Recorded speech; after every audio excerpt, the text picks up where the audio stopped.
you. Thank you. Thank you so much. You humbled me. Thank you. For those of you who might not guess, I'm not going to read every page here, but this is the short version of Obamacare. It's like 1,100 pages, and I'll tell you how many is the original. And you know, because of this podium, I'm going to stand on this. I think it'll help. So, since 1980, the proportion of women who vote has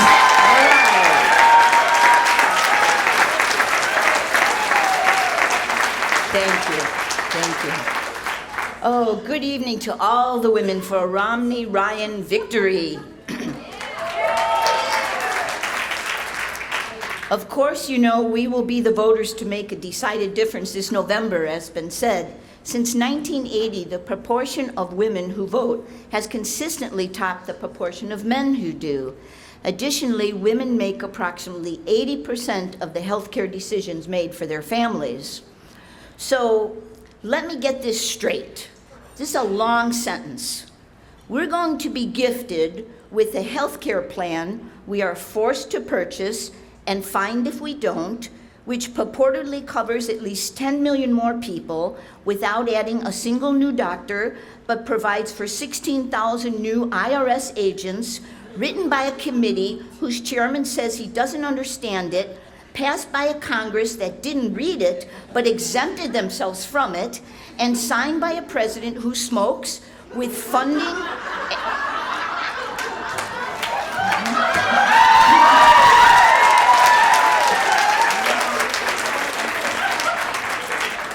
Same sentence, with funding administered by a Treasury chief who didn't pay his taxes, for which we will be taxed for 4 years before any benefits take effect, by a government which has already bankrupted Social Security and Medicare, all to be overseen by a Surgeon General who is obese and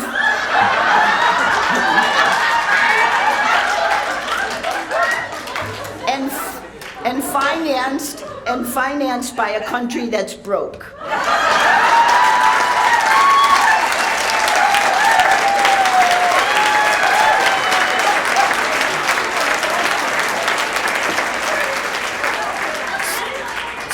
So what the blank could possibly go wrong? Okay, my name is Dr. Barbara Bellar, and I so appreciate your being here tonight. I speak to you with 3 different hats on. I'm speaking to you today as a licensed physician in Illinois. I'm going to go to 3378 speed. Anybody remember those big records? Because I'm limited on time here, so I'm going to speed it up. So I'm talking to you as a licensed physician who has seen the slow erosion of the continuity of medical care being stolen from the citizens of the United States. I'm also speaking to you as a licensed attorney in Illinois who knows that the answer to everything in law and government is, it all depends. And it's true. And I am speaking to you as a previous Benedictine nun and always as a Christian who sees that our religious freedom is now being disregarded and mocked.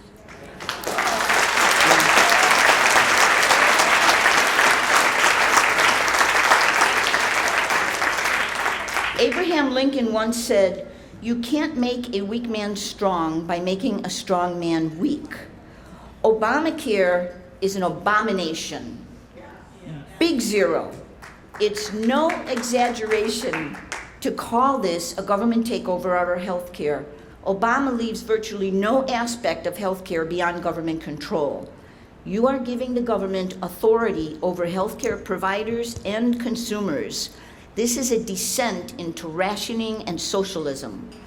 Rationing is ugly, cold-hearted, and unfair. It violates the trust between doctors and their patients. Rationing is what Obamacare is all about. Democracy is in danger, and IPAB is where the rationing will take place, the Independent Payment Advisory Board, which are 15 members appointed by the president. This board makes the recommendations for cuts in Medicare services or for reductions in reimbursement, and will not be subject to any congressional approval, but will take effect by administrative fiat right now. By tolerating Obamacare, we are handing our moral compass to unelected bureaucrats to make decisions regarding policy for some of our most personal healthcare decisions. When I have anything to say about this, I will see that Obamacare is repealed and defunded and replaced with far superior reforms. And believe me,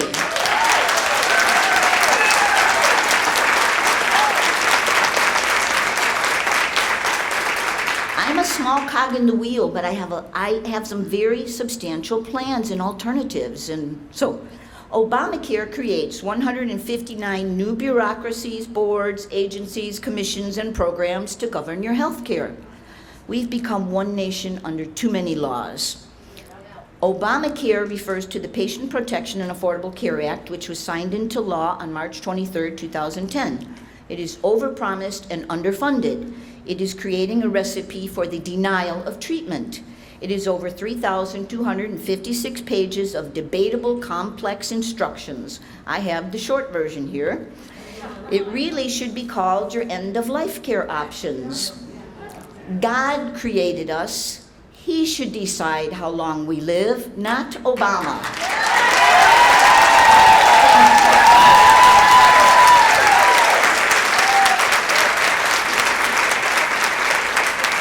Obamacare is about the coercion of the individual by the government. In 2014, everyone must purchase health insurance or face a $695 annual fine, which is really a tax. Fathom the hypocrisy of a government that requires every citizen to prove that they are insured, but not everyone must prove that they are a citizen.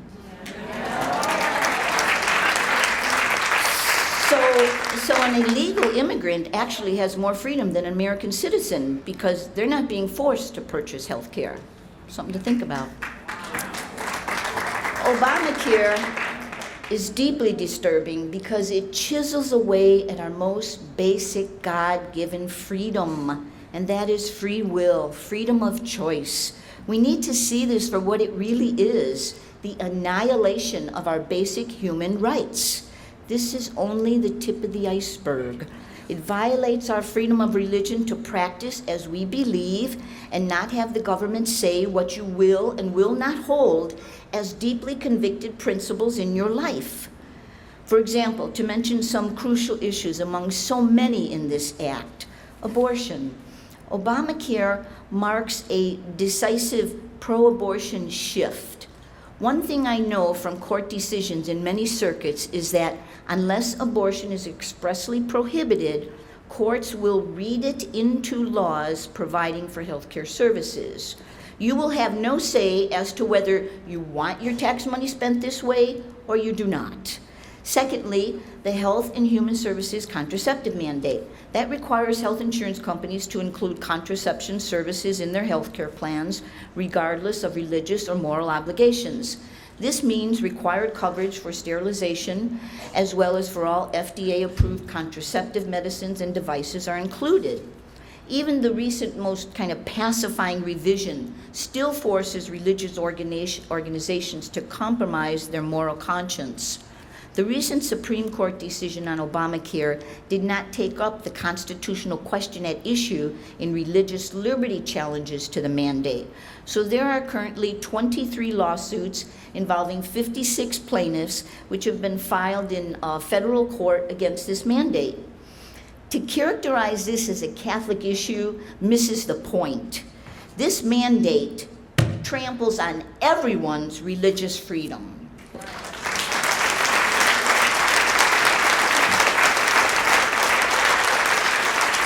Which takes me to my next point, the assault on religious freedom. If there's one thing that our Creator has given us, it is most definitely freedom and our free will. We are even free to accept or reject God in our lives. America has been a blessed nation because of upholding our God-given freedom of speech and freedom to worship as we choose. Freedom means you have a choice. The government takeover of our health care is just the tip of the iceberg. You will not have the choice, the freedom. And believe me, folks, when we allow government bureaucratic agencies to erode the freedom of civil society and to disregard religious liberty, there is no limit. If the government can trample on religious freedom, all freedoms are threatened. Lastly, we know when the government tries to meddle with the free market, it just ends up making things worse. We need true reform. Real reform is possible once Obamacare is repealed. We must not let Obamacare drain us of our liberty and suck the life out of us. Governor Romney delivered one of his tightest lines of his campaign when he said, "What the Supreme Court did not do on its last day in session, I will do on my first day if elected president."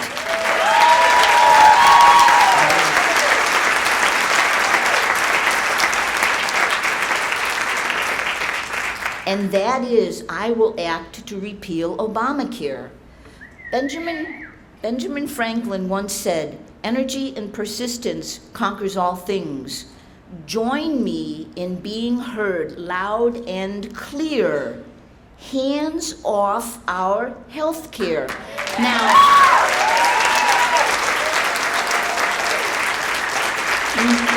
repeat that with me one time good.